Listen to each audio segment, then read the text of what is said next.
Good evening, everyone. Welcome to the latest episode of System Link, this time for Wednesday, the 2nd of July, 2025. I am your host, Jonathan Garrett from Burly Media, joined, as always, by my co-host, Mike Hazelton from the Xbox Guide. Oh, Mike, we got a show to get into tonight. How are you doing, first of all, before we deep dive on all this madness? I'm alright, yeah. I thought it was going to be a quiet one, didn't we? We were talking about, Yeah. digging around the internet trying to find some stories, and then obviously all the Xbox news broke. So, yeah, good timing. Yeah, great for us in terms of a discussion point. We're saying off air that it was going to be pretty lean, but actually quite nice to be able to. I mean, we haven't really sat with this very long. We were talking about it about half an hour ago, so we're going to be kind of processing a lot of this Microsoft news. For those of you that haven't heard, our big deep dive topic tonight is on the massive Microsoft layoffs that have happened today, rumored to be happening for the last few days, but now confirmed. Estimates coming in at approximately 9,000 employees, about 4% of their workforce being trimmed. It's a huge cut to Xbox, and the biggest news being that the initiative developer behind the Perfect Dark reboot have been shut down and the game cancelled. A ZeniMax Online RPG has been, or MMO, sorry, has been binned off as well, and also Rare's Everwild has been cancelled, although the studio remains unaffected, I suppose would be a silly thing to say. They are not being closed down at this stage. They are still progressing. Sea of Thieves obviously now becoming perhaps their only focus, at least for the foreseeable. Jess in Twitch chat, good evening. Thank you for jumping in. Great to see you. Folks, those of you just joining us live on Twitch or YouTube, please jump in the chat, share your thoughts. We've got a couple of headlines to go through tonight, and then we'll be deep diving on the Microsoft layoffs as our main topic for this evening. So, before we get into that, let's hit our headlines and cover some interesting little bits that have been coming out the last few days. After we've sort of publicly discussed this both on System Link, I've done some coverage on Burly Bird as well about it. Rematch has had some sort of tweaks, back-end tweaks, and its first sort of tie-in partnership with Puma, which is really cool. Really nice to see that the thing we were hoping they would do, which is that, like, rather than doing some wacky Fortnite-style crossover, they're actually doing tie-ins with sports brands or clubs, and that is a really cool one, I think. That's a one that's completely logical, fits the aesthetic of the game, and I think is a nice little addition.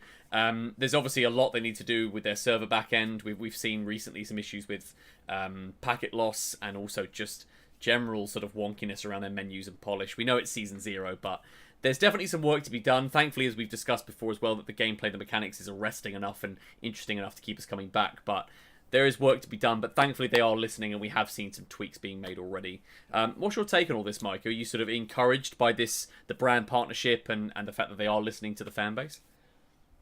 I think similar to what we were saying last time, that we were definitely saying they need that stuff to come, and it needs to be the right sort of content. And I think the partnership with Puma is definitely in that area, but there are a lot of problems with the game, like not crippling problems that will, I think, seriously hurt the audience, but I think it is that you are getting some people that are getting disillusioned with it because of a few things, mainly around the desync of, we've seen it a couple of times. There's been goals that you've saved, and then you get a replay and it's saved, and we both see it saved, and then the game just gives a goal, like as if you didn't save it.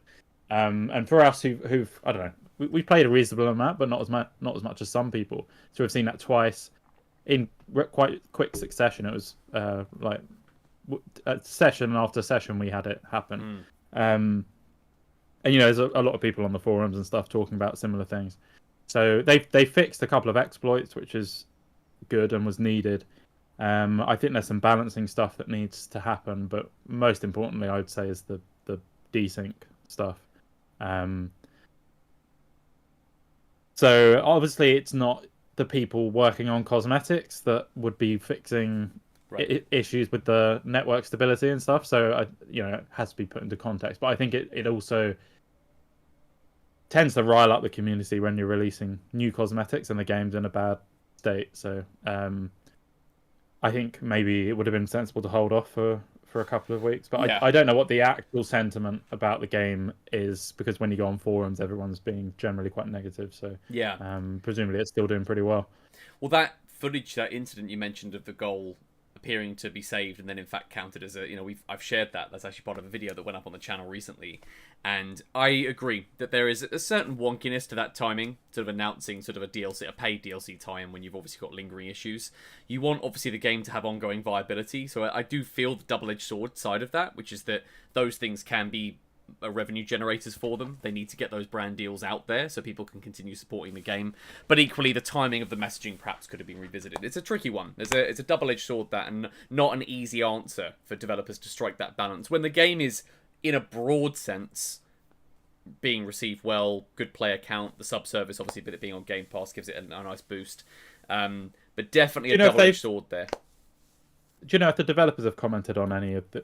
I think they acknowledged that there were some issues. Yeah. Obviously, the cross-play thing was the big kind of PR gaff that they had to get in front of.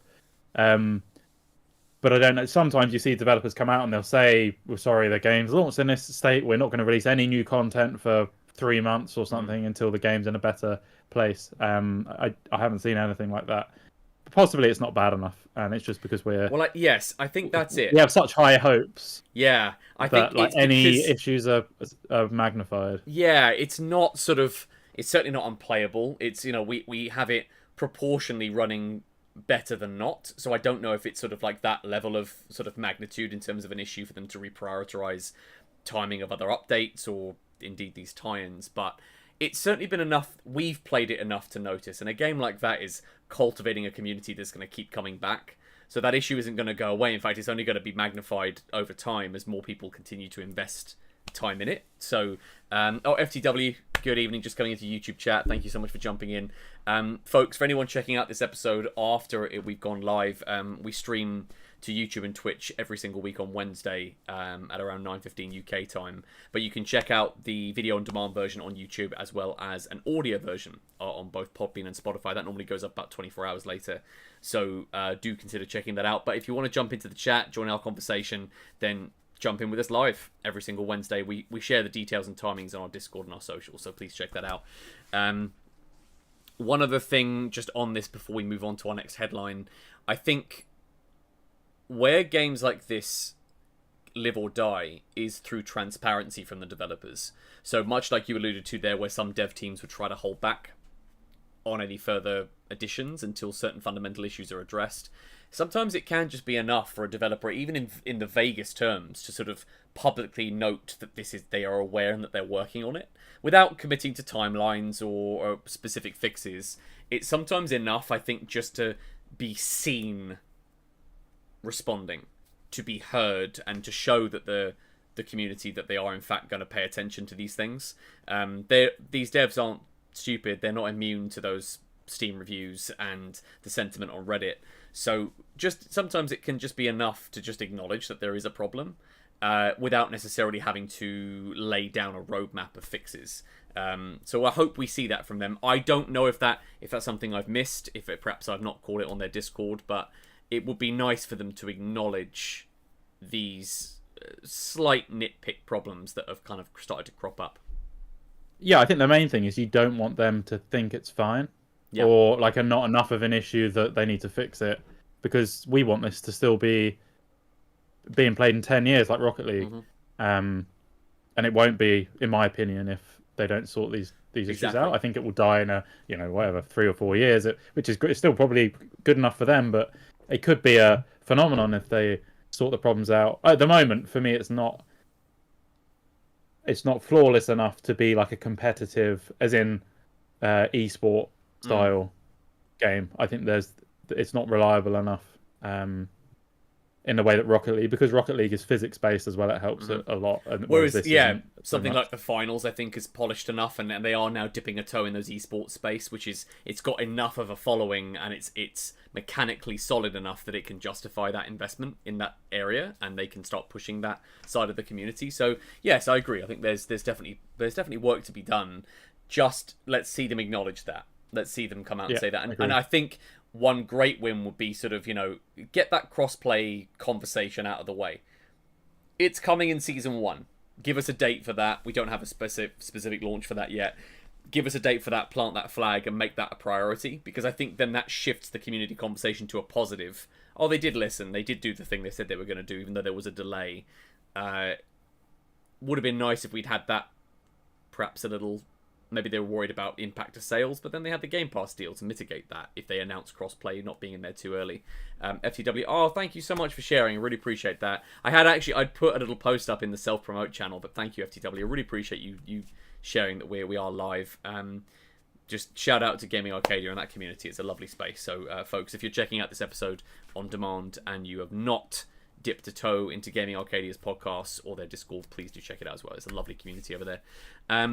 So, we've obviously been tentatively covering the next Battlefield game. I think perhaps after being burnt out by 2042, and although we discovered Battlefield 5 was a winner several years after it launched, I think it's fair to say, I think it's a reasonable thing for us both to acknowledge that we're pretty lukewarm on the Battlefield franchise as of right now, with cautious optimism for whatever comes next, whatever Battlefield 6 ends up being branded as. And one thing that's been recently confirmed from their recent testing was that the Rush mode is coming back, which is sort of it's the one I associate with Bad Company, because it's the mode we played in the beta. Conquest is always going to be a staple. But it didn't have Conquest, did it, when it launched? It was crazy. And everyone was like, Rush mode is terrible. And it's funny how over time... everyone has ended up associating Rush with Bad Company in such a way that it's like an iconic mode. Yeah, it's sort of like a posthumous fondness for it, right? Like it's kind of happened after the fact that people have kind of realised it's actually something that's really good fun. And I remember playing the beta with you, that I have such clear memories. I don't know what the map's called, but it was a snowy map. You started at the top if you were attacking, going down the hill, the two bases at the bottom of the hill. Like a big scaffolding kind of and then like a building under construction. That's in the middle. Right, with like an oil pipeline going along to the next part of the map. It was just iconic, and it's just nice to see a bit of positive PR coming out of that. I know that they are smartly involving the community very early. I do think that Battlefield Labs program is one of the smartest things that DICE have done in a long time, is get people super early involved in the development of that game, since people are very opinionated and very fired up about it, and it really makes sense. Yeah, FTW, we agree. We just hope that whatever it is, they just keep it, they go back to the core of what Battlefield is: big scale maps, destruction, squad based gameplay with classes. Just hit those metrics. This is the thing, as good as it is to involve the community, and it's really important, they need to listen to the community as well in more ways than just weapon balancing and stuff, because the community is, in my opinion, quite rightly said that what they propose for the class system is not what people want, not what Battlefield fans want. So I would like to see them pivot away from that. I don't know if they've commented on the kind of reaction to that, but it was disappointing. I think for most people it's disappointing. It's not kind of the hallmark of Battlefield. So and we'll get to it with the Microsoft layoffs as well. I think it's a similar problem where there's a very early opportunity in some cases to react to community sentiment and either cancel something or pivot it in a different direction based on feedback. But some teams choose to ignore that because they think, as we've maybe seen with Bungie recently, like they think they know and they think it's going to be a hit, and that the community is just wrong or haven't seen enough of the game to make that kind of educated call. But yeah, I think there's a risk if they don't follow what people are wanting with the classes, that it will come a bit. It will have to be seriously good gameplay wise for people to look past that, I think. For sure. And they're weighing into an even more competitive space now than it was Battlefield back in the Bad Company days, because you're seeing, we've talked about it before, the free-to-play games that are dominating the charts from last gen still pick up being the most played here. And the shooter space is so much more filled. You know, there isn't a lot of positive sentiment going into this next Battlefield. They have an uphill climb with this one. So setting themselves up by being community-led first, by rapid and regular testing, I think is setting themselves up to succeed in a way that, you know, this could be a bit of a make or break for that franchise, I think. I don't know if it would go beyond Battlefield 6. If Battlefield 6 landed like a lead balloon, I think it would be fair to say that, well, I'd be worried that DICE might be in trouble. at that point, I think, and let's see how that plays out. But certainly they're making the right moves in theory to set this up to succeed in a way that perhaps they hadn't previously. FTW making a really good point that I completely agree with. I wish more games would have destruction elements nowadays. I completely agree. It's always been a sore point for me that we've seen games get prettier, but not mechanically more complex necessarily. Like a lot of the games that you see in this gen could just run on the previous consoles if they scaled down the resolution. I want to see this happen more. I think it's weird that we don't see it being more pervasive. The problem is that is what... While some people want destruction, and there's some games that you want destruction in, most people, and what gets kind of eyeballs on something is a screenshot that looks photorealistic from a game, and people don't care that in that photorealistic screenshot, like of Hellblade, for example, breaking. You can't interact with anything. Or, you know, I still play so many games where there's no physics whatsoever on any objects in the game. And in this day and age, that just is crazy to me. Well, I think, that's what I mean as well by, like, mechanics not evolving, is that, like, I was hoping to see more with things like physics destruction. AI is the big one, too, like enemy intelligence. I wish we'd seen more elaborate behavior being programmed for these characters. And obviously, I'm not an engineer. I don't know how the nuance of that. There's a reason why it's such a complex issue. But I do think if we refocused, it doesn't work as a marketing beat, right? It's very hard to sell like how intelligent an AI enemy is versus, like you said, a screenshot that's like photoreal and really crispy. Thankfully, stuff like Unreal Engine, which I know powers the finals, and it does have a lot of really good destruction tech in it. I know that EA is sort of tripling down on Frostbite. I do think that engine is a bit creaky now, and I'd love to see what they did with, you know, Halo is turning to Unreal, so perhaps it's time for them to consider a move away from their own bespoke engine. But yeah, I mean, I have problems with Frostbite, but from what I said last week, I am happy that it's not going to Unreal. I don't think we want too many games. Yeah, then Unreal. To devil's advocate, that there is the risk that everything just looks and feels the same. So that, you know, which you don't want. There needs to be enough uniqueness across these titles to make them stand out. There's a chance it can do something completely innovative, especially with the destruction. If it ends up being built in Unreal, you could see how the destruction would look exactly like the finals, for example. And it would be nice for them to, you know, try and innovate more in that, as we haven't seen any innovative destruction for a long time in a game. Absolutely, and FTW said it best. Physics doesn't market well over visuals, right? So the idea that, you know, when you're trying to cliff notes and sell a title, elevator pitch it, that's a very tough thing to convey at a conference, say, or in a showcase. It's like in Starfield, where there was that thing about someone moving all the potatoes into the airlock or whatever it was, and that, like 2 months after the game's come out, it's really cool that you can do that, but you can't. You're not going to sell the game based on that. It is a hallmark of those Bethesda RPGs and the creation engine, but I think I would probably have wanted a middle ground between being able to do that with the potatoes and having a better looking game. Yes, and one that's a bit more reactive, right? Old-fashioned. Yeah. So switching gears now, a lovely little bit of news here actually, before we start getting into some slightly more negative things. As suspected by everyone, Donkey Kong Banaza is in fact being developed by the Mario Odyssey team. If the visuals weren't the instant giveaway and the art style wasn't the instant obvious connection there, Nintendo have now confirmed that, and I think it's very cool that team, after making a stunning 3D Mario game that I absolutely adored, were given Donkey Kong to work on, a 3D Donkey Kong. I mean, it's such a great, as an old school Nintendo fan, that's such a lovely thing to see. So I'm well chuffed about that.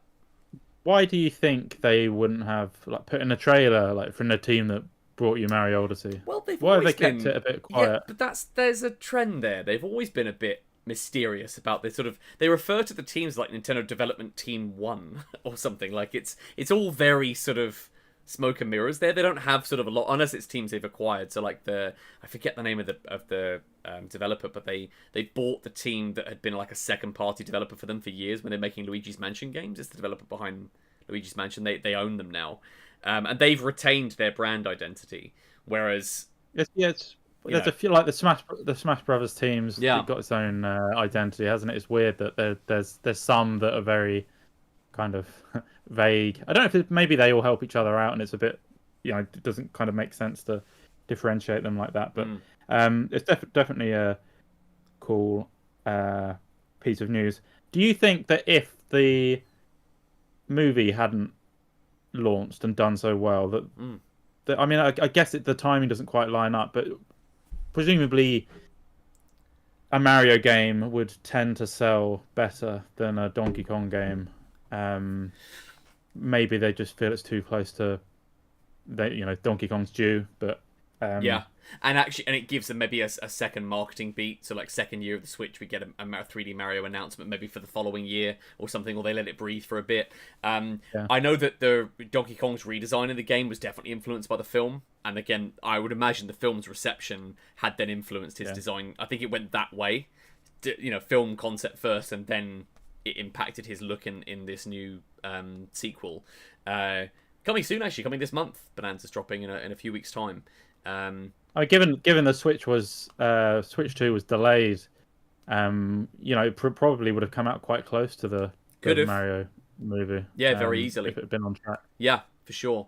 Jess Hardly knows in the Twitch chat. I remember rumors years ago about the Odyssey team were doing something with Donkey Kong. Yeah, there was. I know that a report kind of erroneously floating around some kind of DLC for Odyssey that might have been a Donkey Kong tie-in, because Pauline is quite a big supporting player. There's the theme song from Odyssey is sung by Pauline, and we're seeing her as a teenager in the new game. FTW as well coming in. DK and Dustblugs was the only reason I think of getting a Switch 2. Interesting. I doubt I'll get one anytime soon unless I hit very well at the casino. Yeah, that's fair enough. But DK's the only one for me. Normally I wait until Zelda and Smash Brothers to get a Nintendo console. So yeah, be waiting a while. Well, I think that's where Bananza really caught my eye. We talked about it earlier about wanting games to evolve their feature sets, and seeing a platformer have destructible scenery in the way that they're doing it. That was really cool. That really got my attention. It didn't need to be prettier. Obviously, it was going to be 4K and up-res and stuff, but it's those mechanics that really excite me about games now. So yeah, and I'm always critical of Nintendo. But they do a good job of, when there's a new console especially, they make games that usually take advantage of the specific gimmick that they have in that console. There isn't one with this, other than the camera, which I don't think really counts. So the gimmick is kind of better hardware. So for Mario Kart, we've got open world. For Donkey Kong, we've got destruction. I think we'll see that in a few... I don't know what they'll do with Zelda, but there'll probably be something in Zelda... Whether it's a similar sort of thing, maybe you can build bases, or there's some sort of permanence in the world, or I could see them doing something like that. But you can say they couldn't have done on the last platform. Yeah, I remember reading somewhere, it was an excerpt from an interview about Mario Kart World, that they were originally going to go for 12 players, but they felt like the scale of the maps, it felt really empty when you get further into the race, especially in the knockout tour. So upping it to 24 and keeping it open world and seamless, I think that's demonstratively proving the point of putting it exclusively on Switch 2 and using the hardware. And that's only going to be a good thing if we see games mechanically taking advantage of the hardware as opposed to just resolution or frame rate. That's a really fun thing. FTW in the YouTube chat, DK beating through the ground, maybe want to get one until the revealed price of the console and the games. Yeah, I completely understand. It's definitely a big ask, but nice to see Nintendo getting this out in launch window and having this ready for end of July. It's exciting. Interesting, after we saw an interview with the creative lead behind Revenge of the Savage Planet, talking about how Game Pass actually hadn't been particularly an advantage for them, even though I think it had a decent player base on there, which is interesting. It was one of the sort of rare moments where someone's been really, really super critical from the developer side of putting their game into a subservice, even though you're quite happy to take Phil's check, but whatever. The flip side now is we come to Remedy's FBC Firebreak, where Remedy have acknowledged it hasn't, and they were very open about this. The CEO was interviewed recently and said it hasn't had as big a launch as they would have liked. It was released, though, into both Game Pass and PlayStation Plus day one with crossplay, and they've said that they're seeing new players every single day, and the tail of it, which they do have a history of that. Their games launching quite soft, and then either a physical release later on down the line like Alan Wake 2 had, or additional DLC and an Ultimate Edition like Control had. then gives those games longevity, and they then make their money, and they do seem to. Remedy titles seem to have a sort of word of mouth effect as people stream them, as people review them and play them, and apparently the sub-services have been a really good driver for engagement. They're seeing that happen in a way that they wouldn't have had. They would have been probably in a much worse position if they'd just gone standard retail release. So this was definitely pointing the other way to what Revenge of the Savage Planet apparently did for them. Remedy stating that this has been bolstered somewhat by its inclusion in subservices. And they made the point too, which I think is really apt, which is that seasonal updates or big DLC drops or some kind of paid expansion, having that as a news beat alongside it already being in an existing service gives players an excuse to then go back and check it out if they've lapsed or uninstalled it. So definitely an encouraging, if sort of like, you know, it's their first time making a multiplayer title. They've committed to continue updates throughout 2025, so at least till the end of the year. And it seems to be, the sentiment is that its inclusion in Game Pass and PlayStation Plus has served it well. Yeah, it was a bit of a weird one with this, because it felt... I don't know if it feels like a free-to-play game, because the kind of... It doesn't look... The menus don't look like a free-to-play game for a start. But when you put it in Game Pass and on PlayStation, it suggests that that's kind of your model, is you're willing to let people play it for free and you're going to monetize it some other way. And the quality when we played it, assuming it hasn't massively increased for launch, wasn't good enough to warrant paying for, in my opinion. It was a bit ropey. But I can see how as a like a Game Pass title, people would play it, and with some improvements, if they market the improvements well enough, I think we would go back to it and try it again. Yeah, and that's where having it in a subservice will allow for that. If they market those changes correctly, they make it very explicit what updates they've done and where those changes have made a difference. It gives that low stakes. Well, sure, we'll give it another go 6 months later. Let's see where this thing's at. And we've seen time and again games have evolved massively, addressing huge systemic problems. No Man's Sky being the most obvious. That then again, their inclusion in subscription services give people a way back in. Yeah. So it's sort of like a preamble for our deep dive tonight. We have confirmation that Don't Nod are the latest team to be affected by some recent layoffs. I very much hope all those developers land on their feet. Don't Nod make some fantastic games and are great storytellers. So I hope that we see them resurge from this. I've completely forgotten the name of their new game. I want to say Aphelion. I might be pronouncing that incorrectly. Athlon, Aphelion. Right. I think that sounds like one of those. Sentinel, as who knows. But that looked fantastic. It looks like a really cool action adventure, a bit of a departure for them. And yeah, I hope it lands. I hope it finds an audience. I can't remember if that's Game Pass either. Sorry, I'm drawing a blank on this particular news topic. I can't remember if it was Game Pass or just shown at the showcase. Yeah, I can't remember. Yeah, but I hope that they resurge from this. Yeah, I have a lot of respect for them as developers, because they kind of make games that appeal to typical like indie game fan audience, but they're obviously a bigger studio and the games are a bit bigger and have a higher budget. But I think that is a double-edged sword, and it means that they don't see the sales maybe that they need to in some cases. I don't think Jusant did particularly well, but it's quite a niche game. Yeah, and it was Game Pass too, so you'd imagine at least their dev costs were covered. Yeah, and Lost Records again. Like, it's hard losing, Life is Strange IP, and it's. I actually think that was marketed really well, but I think that's a game that would have really benefited from going into Game Pass on day one. Yeah. But it's a bold move to do that when probably that's like the main game you've been making for 3 or 4 years. Yeah, I wonder how it would have done on Game Pass relative, because it was in PlayStation Plus.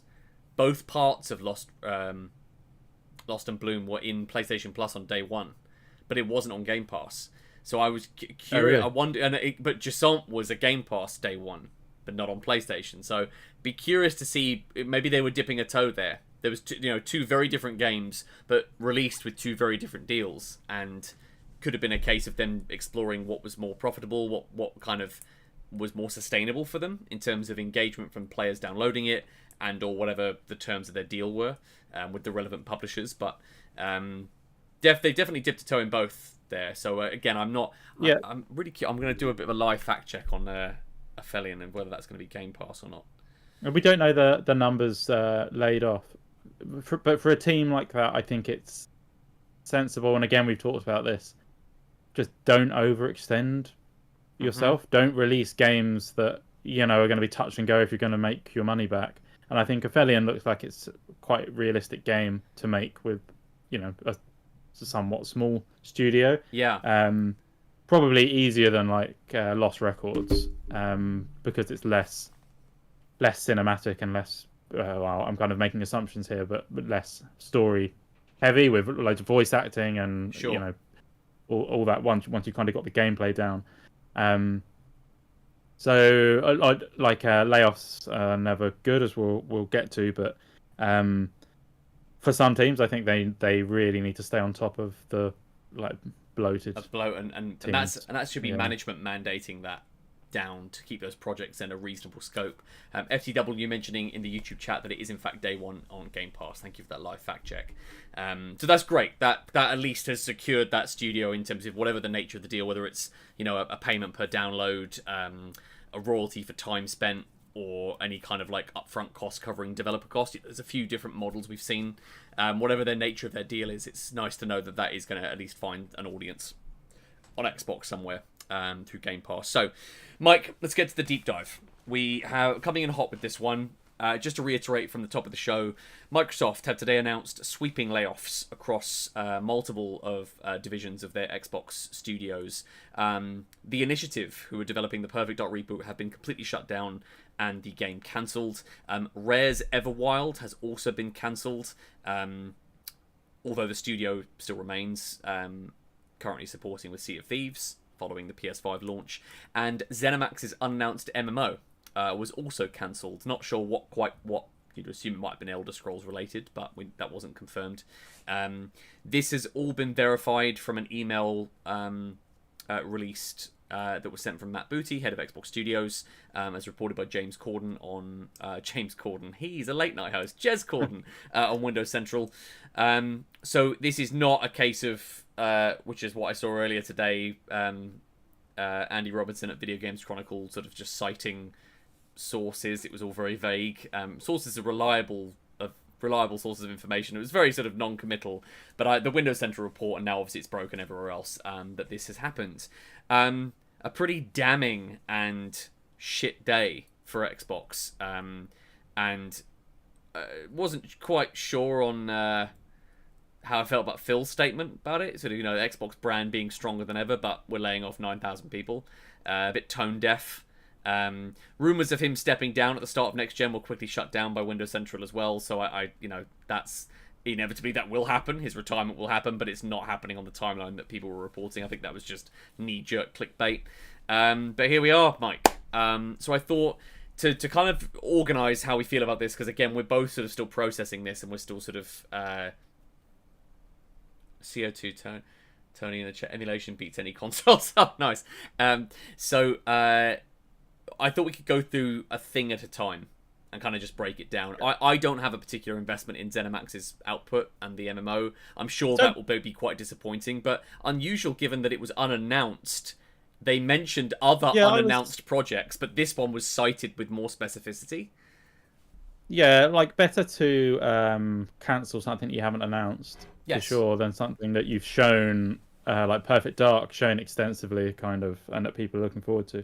I was probably most, I guess I was surprised about Perfect Dark, but most surprised about the ZeniMax one, just because you kind of get the impression that Fallout and Elder Scrolls Online are like cash cows. So I don't know why you would, unless someone at high up at Xbox has played it, and the sentiment is that it's not going to be good enough, but they've got form for making good MMOs that do well and make a lot of money. So it's a bit of a weird one. In a similar way, I know we're trying to do a topic at a time, but in a similar way to Rare, who are obviously making money from Sea of Thieves, and Sea of Thieves is continuing to make money, you feel like that buys them some leeway. Whereas like we had with Redfall, once Redfall was out, it's like that's it now. They're going to have to develop a new game, and Redfall didn't make enough money to kind of fund their next development cycle. Yeah. Whereas Sea of Thieves was probably, especially with the PlayStation release, probably making enough money to keep Rare's development of Everwild going. You would think, but I mean, can we go on to Everwild? I just So Phil's statement was bad. Phil's statement, like saying, almost acknowledging it's weird because we're doing better than ever, and yet we're shutting these. I think it's 9,000 across Microsoft. That's right. But obviously Xbox is being hit hard. And then like saying they're cutting out management, mostly cutting out management, but then like Turn 10 apparently is half the studio's been laid off, so that's not half the studio are managers presumably. And for Phil to have played it and gone and said how good it was and made the statement about, isn't it nice that we can now give our teams time to do this stuff, and then like feels like 6 months later shut the studio. And I think it's probably a Matt Booty decision mostly. Like it shouldn't really be Phil Spencer's call anymore what games to keep and what games not to keep, so it might just be he played it and he wanted to support the studio, which you can understand. And people notice, but in which case, people notice when Phil Spencer tweets about something or takes a photo visiting a dev team. That is a marketing beat for them. That makes sense. Yeah, and it doesn't speak very well of the organization at Xbox and the management style at Xbox if 6 months ago it wasn't even mildly in Phil Spencer's brain that they could cancel Everwild, because he wouldn't have posted that if there was a chance in 6 months' time they'd be cancelling it. Just stay silent and then cancel it.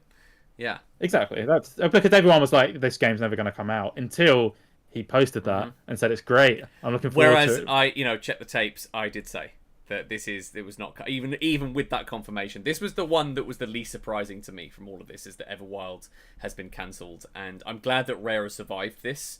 Sea of Thieves likely giving them that viability, but I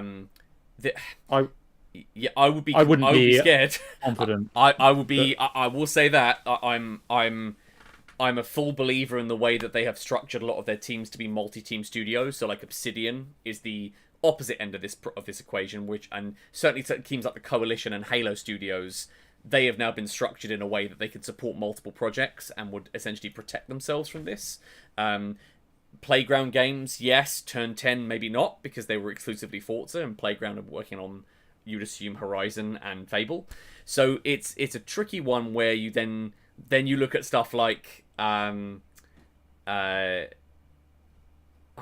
developer behind Redfall, Arcane Austin. Yeah, they were only, the Leon team who made Dishonored, Arcane Austin were only working on Redfall. That didn't land, didn't fund the next game. They were pulled. So it's, I think, just the nature of what Everwild was never truly explained what it was. And I do put that on Rare in some ways as well. I think they did a very bad job talking about and marketing this game. 2 vague in-engine trailers with some nice visuals that actually the second one a year later added nothing to our understanding of the previous. I think Rare have done a very bad job being very vague and non-committal to this, and I am not surprised one bit that game has not seen the light of day.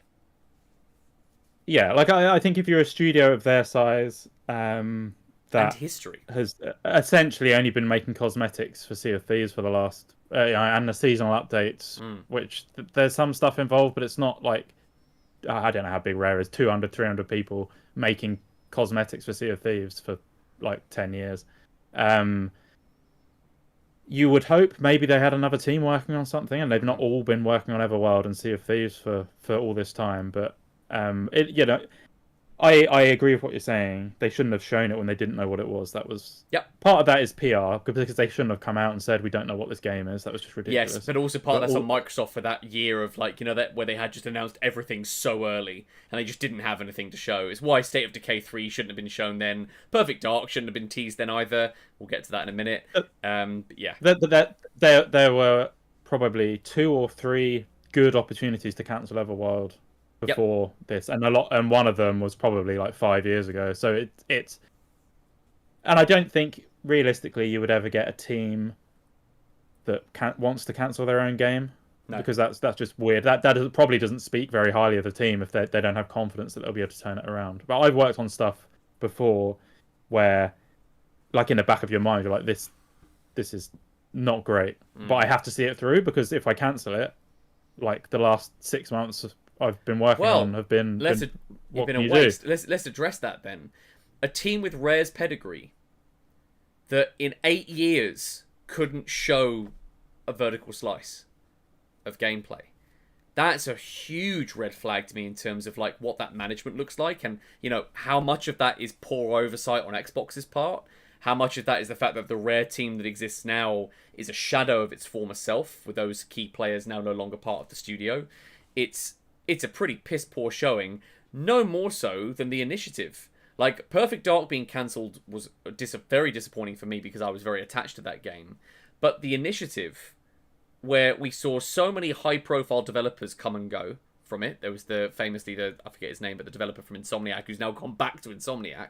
He left that team to start the world's first quadruple A studio, left that 2 years in. Then when the Crystal Dynamics partnership was announced, it was cool because Crystal are a seasoned developer and they've made some great games. But that is a red flag that Xbox's only homegrown studio in the last decade was requiring a partnership of that level to get that game out of the gate. It was already announced that the Coalition had been supporting them as well, so we knew that because of the Unreal Engine connection. Then fast forward to now, where you've shown gameplay of the thing. Perfect Dark existed in probably demo form, in internal demo. It was playable, clearly, because it was gameplay that we saw, however vertical sliced it may have been. The initiative has been one of the single greatest failures of Microsoft, is their inability to create, cultivate, and maintain a studio of that level, releasing AAA games to compete with Sony. That's what the initiative was. It was not an acquisition. It was a brand new team designed to give Sony a run for their money when you've got seasoned devs like Naughty Dog and Guerrilla churning out stuff like The Last of Us and Horizon. Not to mention Santa Monica Studio working on God of War. So you could tell I'm fired up about this. So this has been a huge misstep for them. Hundreds of millions wasted on Perfect Dark, and for that to be going down the toilet is just insane to me. I feel like the budget for Perfect Dark would be massive, like way in excess of anything that Rare have spent on Everwild. Absolutely, I imagine Everwild is like an Obsidian incubated project. Like Everwild, I think was probably on par with something like Grounded. In that it was a smaller team. Sea of Thieves was their focus. We saw that. And then they broke off and a small team are working on it. CO2 Tony, cheers, buddy, for checking in. Great to see you in chat. This would have been hundreds of millions wasted. Yeah, there's nothing. I mean, it looks like Sea of Thieves start of game, style of game. I think it's probably bigger than Grounded, but not like a AAA. No, I agree. Game with motion capture and voice acting, and it looked like the same sort of thing as Sea of Thieves, where they kind of know their limits effectively. Which I think is, to be fair, is probably why they've survived. As much as Sea of Thieves is probably keeping them alive, it doesn't look like they've overextended themselves. No, massively. I agree. In having Everwild kind of as their project, but we'll find out if they haven't been working on anything except Everwild and Sea of Thieves. They could be in trouble once Sea of Thieves starts to wind down. Whenever we see the Rare logo attached to something that's not Sea of Thieves, is going to be, I think, a very, very important moment for them as a team, as a studio, with a legacy that they have.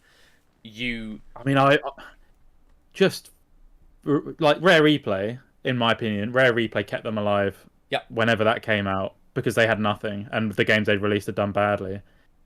It kept them alive and it did really well, and it looked like they were starting to respect their heritage. I know most of the people who worked on those games aren't there anymore, but it was a good sign. And Sea of Thieves had some of that magic, and it was a good concept and quite well executed with the community.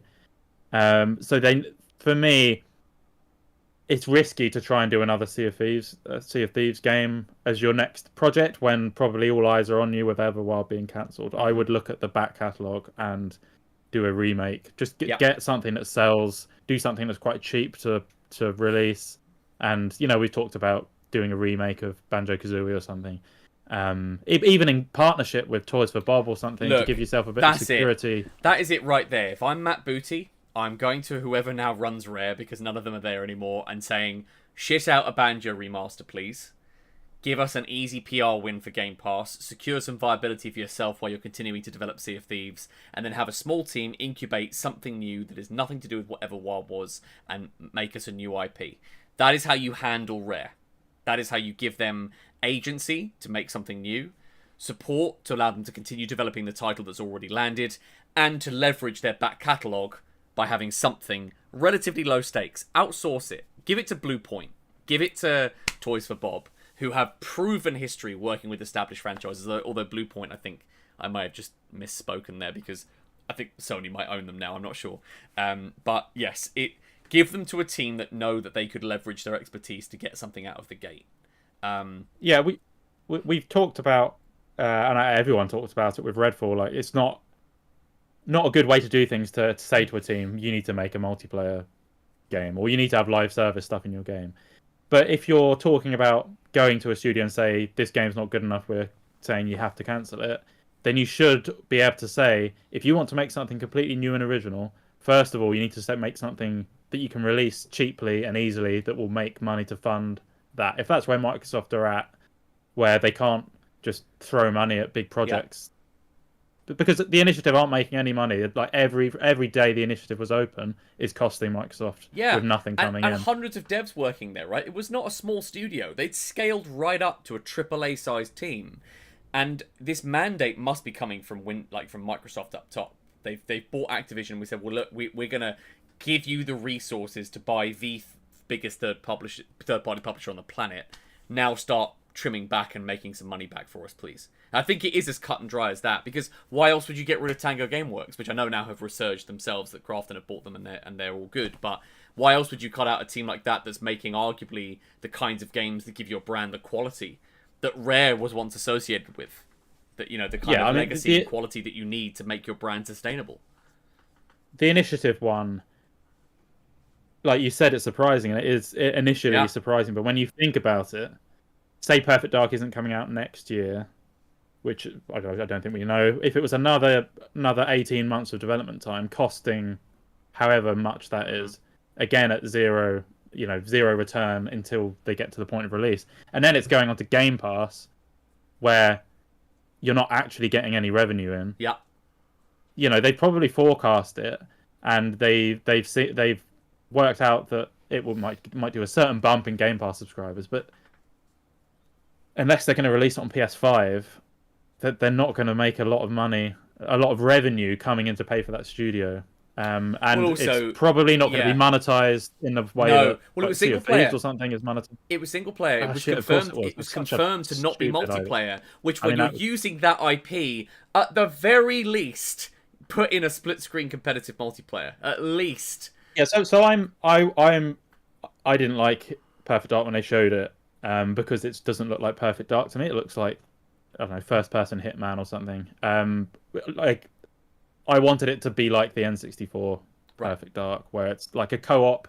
You're infiltrating in first person, and it's a bit funny, a bit like GoldenEye was as well. It's kind of got that Rare humor to it. It didn't look anything like that. It looked like a realistic spy sim kind of. Which is why I was interested. Actually, that's what caught my attention.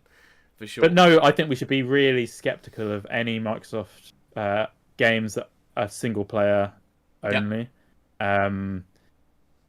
I was really surprised that, especially Ninja Theory, we haven't heard anything from. Like, I'm very surprised Ninja Theory appeared to be safe so far.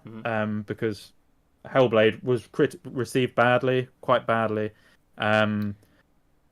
I don't think it sold very well, and it's expensive because of what they put into it in terms of motion capture, and they've massively expanded the studio to have like all that stuff internally instead of having to outsource the motion capture and stuff. So I was surprised about that. Undead Labs, surprised that we've not seen anything from them. Yeah, But I think but that's multiplayer. that is exactly, that's a game you can monetize, and it's a game where people on PlayStation and PC to a lesser extent will see people on Xbox playing that in multiplayer, and I think I need to play this game. And zombie games have a good habit of kind of doing well in streaming and getting people on. There is also the fact that I don't want to admit, but I will say, what if Perfect Dark was shit? What if it just was not very good, and they did the metric, they did the testing, and there was nothing, no crystal dynamics being thrown at it could recover it, and you've spent so much money on it, it's not good. They've looked at the amount of investment and gone, for X investment in this brand new studio, you've churned this out, even with external support, we need to cut back, and this is not working by. And it was cutthroat. It just was not good. It's hard to start a studio from scratch and make a game that, but potentially has never been made before, or like the team aren't used to make it. It's really easy to like recruit a bunch of Infinity Ward developers and make a game that's basically Call of Duty, because what they've been making forever. But to like start a studio, picking people from all over the place because they've worked on good games, and then say make a Perfect Dark game, it's really tough. So, I couldn't remember the name, and I've just found it. On the 16th of May last year, Activision announced that they have started a new studio. And it reminded me so much of The Initiative because of the way they talked about it. Is that the one in Poland? Elsewhere Entertainment. Yes, it's the internal studio for Activision. And yeah, that's right, Warsaw, Poland. Quote, exclusively focused on creating a new narrative-based and genre-defining AAA franchise. You could have swapped out, when you read the rest of this press release, you could have swapped out Elsewhere Entertainment for The Initiative, and it would be exactly the same pitch. So, yeah. Now, I mean, it depends on Activision, a well-established, proven studio, rotating between their studios for their biggest franchise. I would probably put more stock in the expertise going in there than I would have done Xbox growing a homegrown studio like they did with The Initiative. But I, on paper now, would be very skeptical of that. Yeah, I think, like you say, I trust Activision more. Although I think Raven have had cuts, haven't they, as part of this. But you would imagine Activision can pick from any one of their many studios to kind of put people in that new studio to kind of guide it. Whereas Xbox don't have that many people that have made great first-party Xbox games. So they're having to recruit people from non-Xbox studios to lead this. And it's just, when the entire studio is basically made of people that you don't know, all from all around the games industry, I think the chance of it doing well are quite low compared to, you could imagine Activision like picking people from all their different studios to go into this new studio rather than necessarily recruiting like 200 completely new people into Activision. Absolutely. Well, FTW making the point that everything now is genre defining when it's marketed. Yeah, that's a very good point. Well, but, so if it's a first person shooter, I would have faith, because I think Activision have enough first person shooter studios to feed into that. If it's something else that they don't appear to already have expertise in, then I'd love to know. I'd love to know why Crystal and not Activision. Why Crystal Dynamics and not Activision to pair up with them? We saw, the Coalition has given Unreal Engine 5 guidance to Rare and Obsidian. It's an odd one. I think there's a bit of reluctance to integrate the two, to have Activision working with the. I don't know why that is. It's because weird. Bethesda, they don't seem to. Yeah, it doesn't seem. id Software. Well, you've just bought Bethesda. You've got id Software. Why the hell aren't you getting them to help out? When you're allowing, PlayStation allowed Bungie to weigh in on Naughty Dog's Last of Us game, and they were arguably the reason it got cancelled. So it's just, it's weird. And speaking of which, I wish we went back, this is FTW in YouTube chat, I wish we went back to the days of old school multiplayer where it didn't need to survive for years to come. I completely agree with that, because I'm still playing the Factions multiplayer, Last of Us multiplayer. That has not had an update for probably 5 years, either content, patch, or otherwise. There is still a community of people playing it. it's this need for everything to be live service, as opposed to if you have a player base, no matter how niche, that are playing and enjoying your game, it doesn't need to. You don't need to spend anything on it. Just keep it running, and it will work. Well, I also think there's missed opportunities there. Like, we were playing Battlefield 1943, which is an Xbox Live Arcade game, playing it before it shut, which I think was last year, maybe. Yep. And we used to go back to that every 6 months or something. A decade I would have paid money. Later. Yeah. I would have paid money last year to have more maps in that game. And I think even if there's only like 1,000 people worldwide that are playing that game, just like get one of the teams that was used to modding 1942 or something. Get someone external just to pay them a bit of money. Surely, if you're making a new map for a game that old, you can reuse resources and assets, and it will be fairly cheap to make. It's this need, I think, for everything to be this constant seasonal cycle. I completely agree with FTW. I think that if we could have games that just had their multiplayer switched on. Like, that, it's where I was so upset when things like Rumbleverse and Knockout City disappeared. Now, whether that's just because ongoing costs were too big to maintain them, and the publisher wasn't large enough to maintain the investment, but I wouldn't have needed any more seasonal updates to have enjoyed that multiplayer. I'd have just kept playing it. Bought some skins every now and then, and happy days. But then the problem is that we're saying that Perfect Dark might have been cancelled because they couldn't monetize it. So, like, I can definitely see the point, but then that's, as we said before, the costs have spiraled so much that and the Game Pass model, which I know we don't like to say that the Game Pass model is flawed or anything, but is it flawed? Because if you have to be able to monetize the game either with DLC or to make customizations, consumables, then it's a bit of a problem because there's certain types of game that you can't have on Game Pass, and Perfect Dark. Fable seems like it's going to be the exception, but I would say that Fable, before they showed it properly for the first time, and I mean we arguably still haven't seen it properly, but that was probably a quite high risk. If this happened 2 years ago, I could have seen Fable being, in place of Perfect Dark for this. Just where I'd potentially push back, I think, is that the subservice for them is already the alternative monetization, because you're still selling the games. And we've seen from the data that sales of games on Xbox have dipped massively for a lot of the first party titles because they're in Game Pass. But Game Pass is the secondary revenue source because people are still buying them full price from the Microsoft Store or eventually elsewhere. Adding then on top of that subservice and those retail copies is DLC and expansions paid for because you've got the game in Game Pass. It's like a third and fourth revenue stream for them. There's such low numbers compared to if they didn't release it on Game Pass, though. And the Game Pass sub is whatever it is, £16 a month. Yeah. Divided by 600 games. I just, for something like Perfect Dark, it needs to sell like multi-millions for that to, probably high single-digit millions for it to return what they've spent on the initiative. Certainly by that point, given the length of the development, but also I think let's go back even further. How that game was not multiplayer.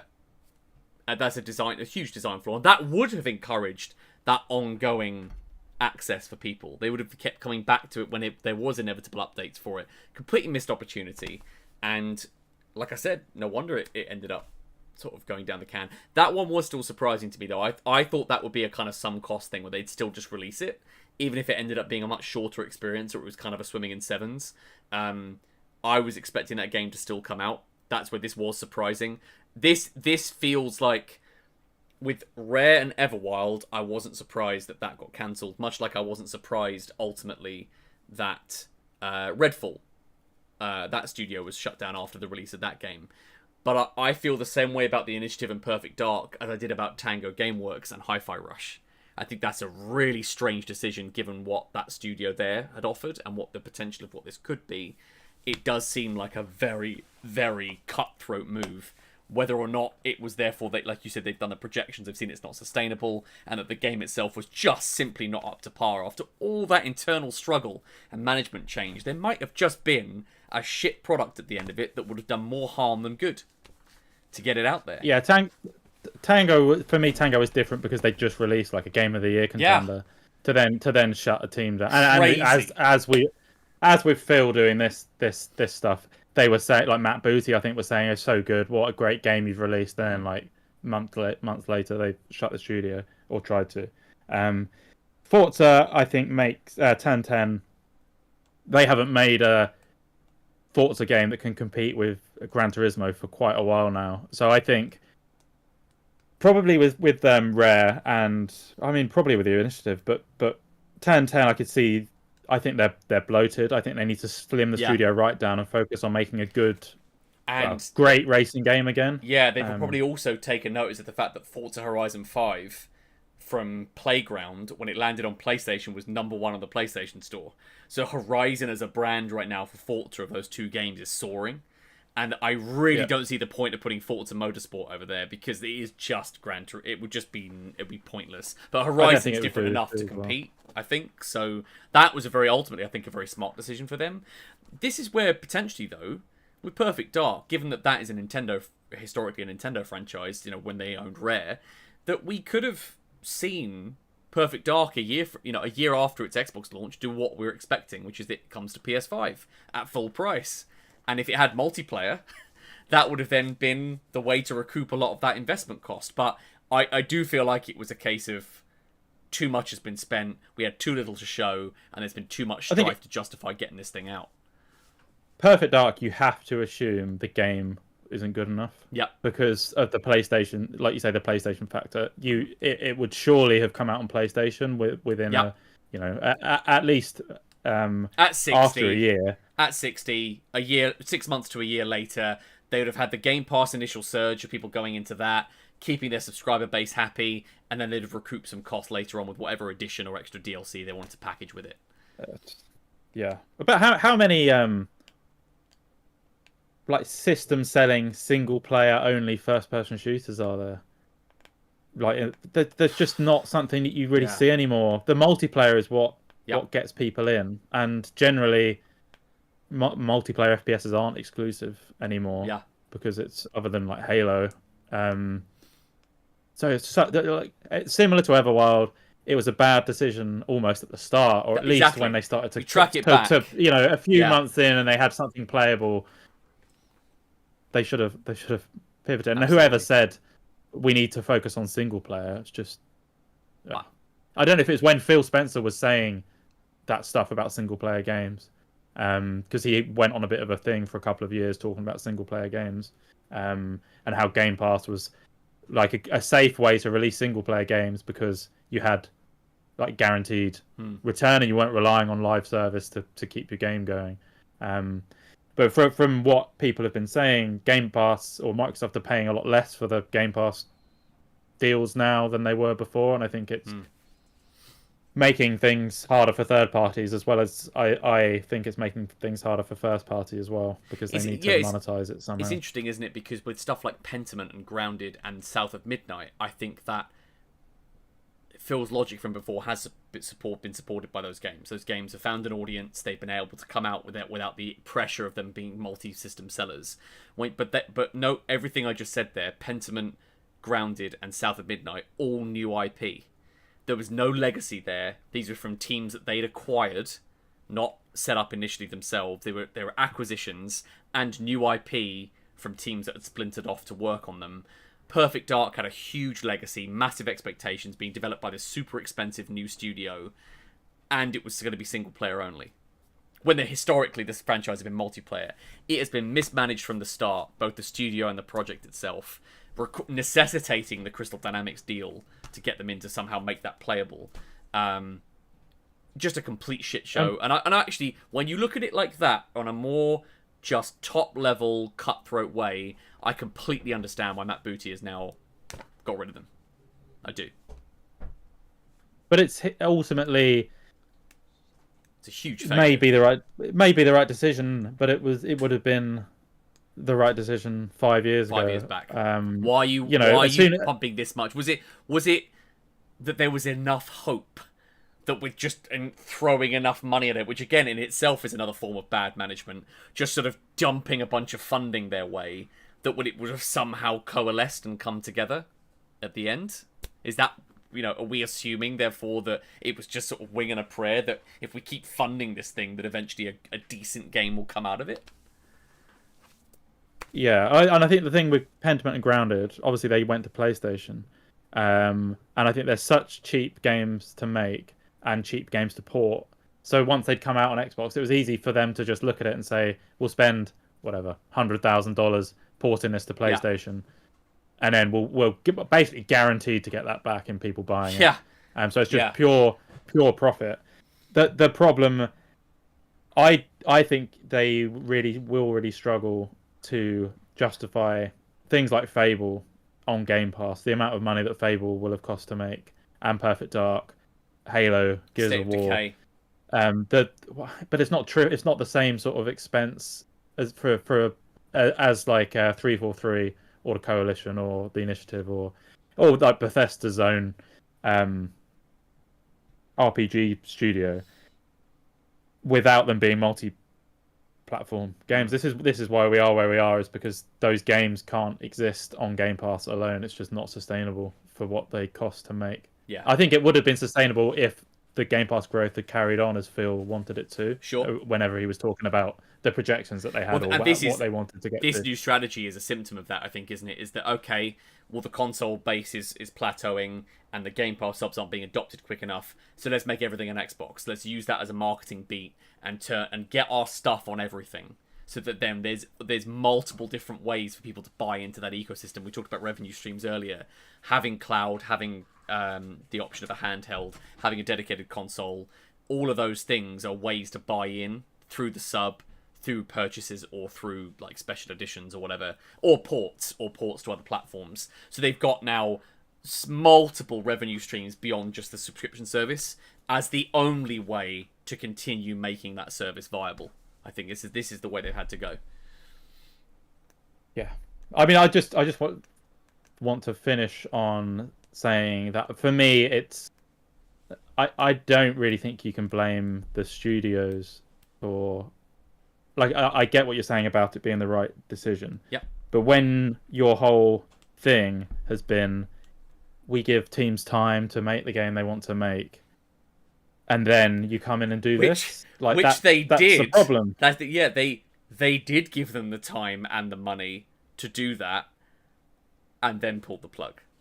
Which is where that's where I say, like, I do partially put this on the studios as well, because of the poor way that Rare communicated what Everwild was, them not knowing. They shouldn't have said that publicly, and the way that the Initiative as a team weren't able to sustain themselves without outside support from a massive publisher. Ultimately, those two things pale in comparison to the way Microsoft's management have handled those teams. We shouldn't be here right now. This should not have happened. And that's Microsoft set the Initiative up. So any problems with the Initiative are single-handedly Microsoft's fault, because they created that team. Rare's a bit different because they bought Rare, and so problems at Rare are, there's probably relatively well-documented history of issues at Rare. But yeah, it's the Initiative is the. I don't think you can blame anyone except Microsoft for setting it up in the first place. I know the games industry was different when they set the Initiative up, but they've been able to see the way the industry's going, and for it to take this long to decide to cancel it after you've shown it, as like a tentpole title. It was kind of it's a huge failure on their part, and it's like, what was going to be this was a rock and a hard place. What was the lesser of two evils here? Cancelling the studio and doing what they've done, and cancelling the game and shutting the studio, or releasing a mediocre Perfect Dark game. So then again, you're then saying the same thing as, how the hell have you spent this much money and all this time, and this was the output? They would just, and then track it back to the beginning and the way the game itself was designed. This thing was doomed, and it just has dragged on and on. The only saving grace here would have been making this decision 3 years ago, I think. And that, again, I put that on Microsoft as being too slow to pull the trigger, and basically doing what they've done with Activision, which is throw money at the problem, and it hasn't given them the market share that they wanted. They just dumped a bunch of money into their gaming division and gone, good luck. So hasn't solved it. Phil Spencer was literally at Rare playing Everwild. Yeah. And didn't say we need to cancel this game. So what's that? Like, it's just bizarre. Well, I know potentially it's Matt Booty call, not his, but he is in charge, so he could just say to Matt Booty, "I've played Everwild. It's shit. We need to cancel it." Yeah, Arcane Austin, who'd never made a multiplayer game before and had specialised in single player Sims, please put co-op multiplayer into Redfall, please, into your next. And yet another example of just dreadful decision making and priorities from the top, and the people that pay the price aren't even the gamers. It's not the publisher. It's these devs. It's these people that have lost their jobs, and it's that's the thing that's the most egregious. It's not us ultimately. We're going to miss out on a couple of games. Okay, fine. I mean, yeah, such a lot of people from the initiative trying to find jobs in that. I'm not sure where they're based, that area, but yeah, it's when they all come at once. And I like I said, I'd be a bit worried about anything that we didn't see at Summer Games Fest, because we were talking about, it's good they're focusing on short-term stuff, but obviously Everwild wasn't shown because they will have known then that they were going to cancel the game, you would hope. What else? Contraband we haven't seen. I was going to say, let's really quickly as we wrap up, if I pull up the list of Xbox Game Studios, get that Clubrilla thing up. And look at what State of Decay was very surprising not to see State of Decay this year. So let's do it. We'll go through the list and we'll agree as a sort of, so we can plant a flag on this one. We'll agree safe or not. Basically, either the project, the studio, or both. FTW mentioning I bought an Xbox console for Halo after I got a PS5 and then sold them both and built a PC. So the Coalition, I think, are safe. Gears of War is going to be great. I think that project is and stuff's going to PlayStation now, which makes them safe. I think they're safe. Compulsion, after South of Midnight, critically well received. It was a good Game Pass win. After this, though, I would just be nervous for them after Tango and after this. I would be a bit nervous for them. Give us a tease of your next game, please. That would be. I don't know how well it's sold. If it goes to PlayStation and does similarly well to how we've seen to other stuff, then I would say they're safe. But I could see it on if Switch it goes too. to PlayStation and does badly, or not, what something went to PlayStation and didn't. Can't remember what it was. Hi-Fi Rush. But yeah, I wouldn't say they're safe. So on the bubble. We'll have safe on the bubble. I agree. Yeah, safe on the bubble and fucked. That'll be our three categories. I think they're on the bubble. Double Fine, I think, are safe because we've seen Keeper that's coming this year. I think they're fine. Halo Studios. Yeah, the internet would be outraged if they shut Double Fine, but their output isn't great. Halo Studios, I actually would put on the bubble. Actually, it saves some money if you shut the. I think In Exile is safe. I think the Legacy of Wasteland and also Clockwork Revolution was they really seemed to build a lot of that showcase around Clockwork. I felt like the 14 minutes of that thing were Clockwork Revolution. So I think they're safe. I think that game looks close enough that it's safe. But I don't think the studio is safe if they release that game and it's bad. Yeah. So there's kind of two for these studios that have games in production. It's kind of a two-way thing. Like, I think they're safe until it releases, and then they're not safe depending on how it does. But then some studios I think are safe even if after their titles come out. So like Obsidian, I think are safe. I don't think we're going to have they've done risk with them. You'd hope they've done enough. Ninja Theory are at major risk. I think they're probably more so than Compulsion or In Exile or Double Fine. I think I'd be the most worried right now if I was a Ninja Theory developer, for sure. Yeah. We'll see how it does. That's been announced for PlayStation now, hasn't it? Yes. Let's see how that lands. Yeah. Let's see how that lands, and that will deter. I think they're they're not just on the bubble. I think they are seriously at serious risk. That studio. If I was them, I would be coming up with something compelling that isn't Hellblade for the because I don't think Hellblade 3 is going to do anything different. Bring back Enslaved. Bring it back. Proper gameplay. Well, they do. I think they do need to start to move away from the whole cinematic walking simulator. You can't have a AAA studio making a walking simulator. It's not. Yeah, no, it's nonsense. Not sensible. Then Playground Games, I think could be on the bubble based on Fable. I think actually they can't. I think Forza Horizon's too important. Because if Fable bombs for some reason, say Fable came out and it was like Redfall situation, they can just make another Forza Horizon game. They're probably making one already that's like a year or two out. Booty's brutal Booty. I think he'd make a cut. It would be crazy. I think right now I would actually put Rare at risk. Right now. Yeah, I think that's legacy or not. I think I really would. Yeah. Or they become a shell of their former selves, a la the Kinect era.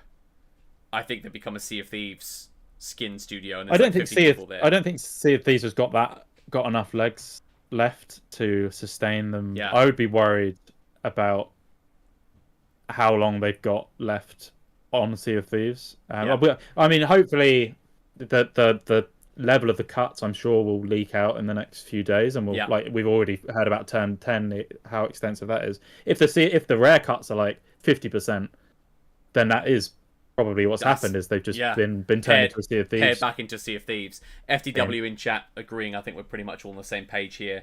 Turn 10, obviously, we've seen major cuts from them. I don't think they've got.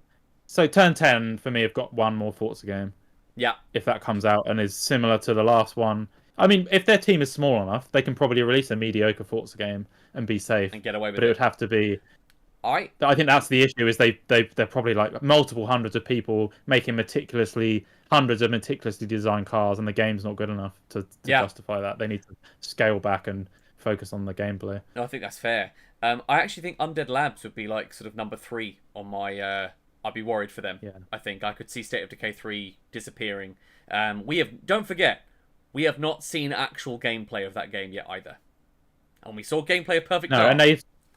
So I think they're over 100 people now. Yeah. So I think basically every game they've released, they've doubled the team size, which is part of this. This is part of the problem. Because State of Decay 2 was basically fine, except for a few wonky bits about the co-op. So just make that again, sort the co-op out, like make it look a bit nicer with Unreal Engine. You don't need to double the size of the team. Yeah. World's Edge, by the way, Safey McSaferson. You know, they work on Age of Empires. Safey McSaferson, they're going nowhere. Because it's PC. Xbox have acknowledged openly PC is their focus, so that's going nowhere. They are safe as can be. I think, and they can just mine the classic Age of Empires. Yes, I think the teams that are in danger right now. To sum up, I think Ninja Theory number 1, Rare number 2, Undead Labs number 3. I think they would be the teams I'd be worried about for their viability. Not going through Bethesda's. And Activision. Nah. I haven't got time for that, have we? But obviously, I think King got quite heavy cuts by the sounds of it. Which was like the whole... Wasn't that the whole point? More than the console Activision, side. Was, yeah, exactly. It's like, we're getting King. It's the getting mobile, and they just gutted it. It's bizarre. I know. Well, this has been an epic System Link. Mike, thank you so much for joining us for this and for us unpacking this all together. And folks in the chat, thank you for tuning in. You can find us on all of the socials, Facebook, Instagram. I'll try it again. You can find us on all the socials, Facebook, Instagram, Threads, as well as our Discord, as well as YouTube, Spotify, and Podbean. Come on, man. I've been talking for like over an hour. At Burly Bird Media. Mike, where can people find you? At theXboxGuide.com and at the Xbox Guide on Threads and Blue Sky. Huge shout out tonight to FTW in the chat. Thank you so much for weighing in, and also good evening to all of you. Been good. It's been lovely. Please do consider checking out our Discord at Burly Bird Media, and we'll put up the video on demand version. Obviously goes live straight after the show, but the audio version of this podcast goes up the next day. Jump into our Discord. Let's carry on the conversation, and folks, we will see you next time. See ya.